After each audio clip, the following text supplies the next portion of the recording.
This video is brought to you by the PGM. Thank you very much, Mr. Chairman. I've actually realized that there is a problem of vision among youths. You know, there are thousands of people in the grave who came on planet Earth but never fulfilled their purpose. They are in the grave. There are too many. And the reason is not too big. It is simply as a result of lack of knowledge. That is all. So this gave me so much interest to talk on the topic of vision. Now, what is vision? In defining vision, it is good for us to know what sight is. Sight is basically the ability to see things as they are. I see that speaker there as it is. Vision is the capacity to see things as they could be. It's the capacity to see things as they could be. Now, if you have a vision in your life, you have a goal, the ultimate dream that you work towards on a daily basis, it simplifies your life. People without vision live a loose life. They live a loose life because for whichsoever opportunity comes, they will grab because they don't know where they are headed. There has not been any defined pathway to their destiny. Go to Dubai, you fly. Go here, be the cleaner, America, they will fly because they don't have any vision that they are working towards. But when you have a vision, your life will become tight. Your life will become narrow. And vision simplifies your life. It makes it simple. For example, I know where I'm going. So it is simple. If an opportunity comes, for example, Sine, go to Dubai now, become a cleaner, but it will pay you $8,000, which is far above what I earn now. When I look it and benchmark it against my vision, it does not corroborate it. So automatically I will say, no, I'm not going to buy because I have a vision. But without a vision, maybe if that opportunity comes, I will just fly and wave. So vision makes life very easy. With vision, it is easy to say no to things. It is very easy because as soon as something comes up, you say, oh no, it's not in line with my vision, I cannot pursue it. But without vision, you'll be all over the place. And by the time you know it, you are in the middle of a forest and you don't know your way out. And by that time you are 70 or 80 and you find your way to the grave. So vision simplifies life. But without vision, life becomes so complicated. You see this thing, you want it. You see this book, you want it. You see this, you see this, you see this, because you don't have anywhere you're going. The greatest threat to vision are not bad things. Because for bad things it's very clear. You know, this is bad, I will not do it. The greatest threat to fulfilling your vision or purpose are good things or opportunities. And as much as opportunities are good, they are not right. They are not always right. They are only right if they converge with your vision. They are only right if they converge with your vision. So you have to be very mindful of opportunities. These beautiful opportunities. Go to Dubai, be a cleaner. No, it's not in line with your vision. You should decline such opportunities.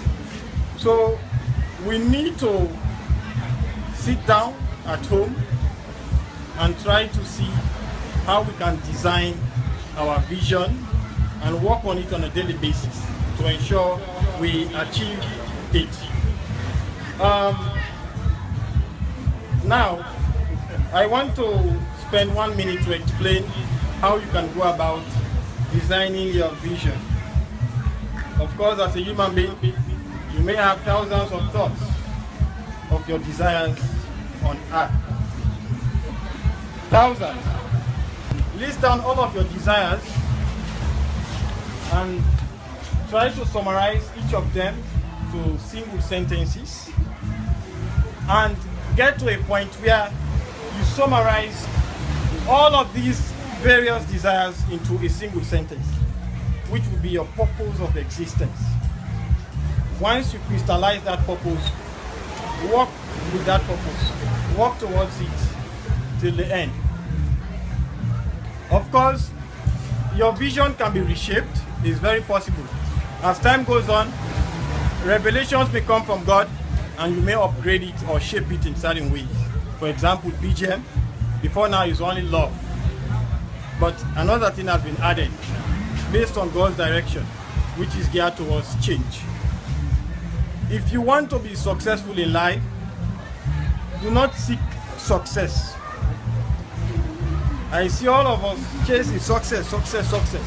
But if you really want to be successful in life, do not seek success. All you need to do is to try to become someone of value. Make yourself valuable.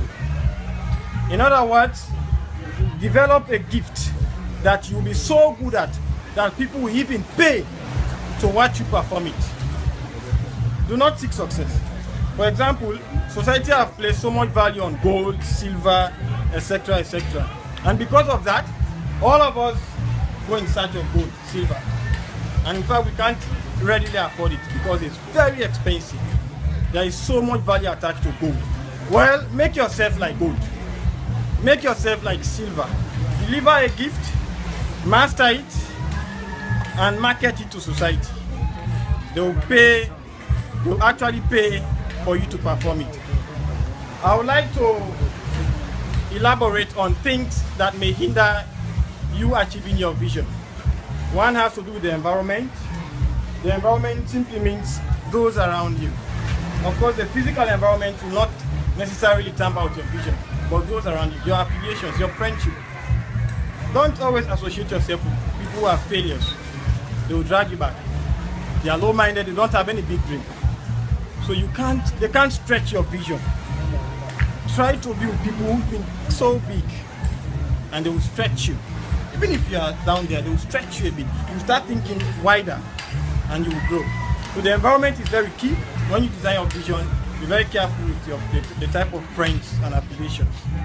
And two, at times it takes isolation to fulfill your dream, your vision.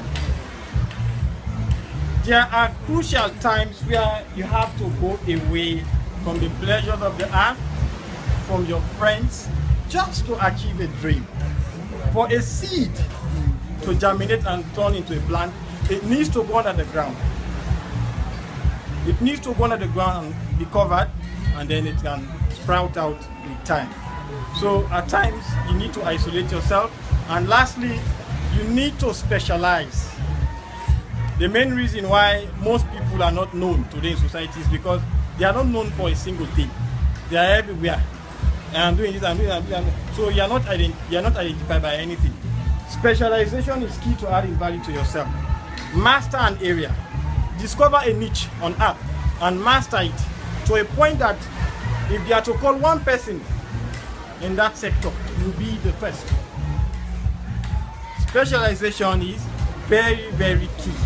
Before this time, most of us have this idea that if I do finance, BSc, master's program, I'll do business administration, maybe, and I'll do another master's in IT. That's the ideology. I came to discover that it is wrong. It is very wrong. Because you've scattered yourself to too many places that you don't really master anyone. And now, if there is an advert for a finance manager, for example, they are going to look for the best finance manager, the specialist in that field. You will be left out because there may be some other person who has a degree, ACCA, masters in finance, etc., etc. They will prefer him. If you go to the other field, you did your masters in, for example, business administration, there are other people who have master's degree and so they are specialists. So you will not have a chance again. If you go to IT, there are more people who are specialists there again. So you will not be the priority in that recruitment. So focus on one goal. If you are going for accounting, go for it and be an expert. That if the consultancy job comes up, you'll be the one to choose. Specialize and master an area, and you add value to society. So I would like to stop there for now. Thank you.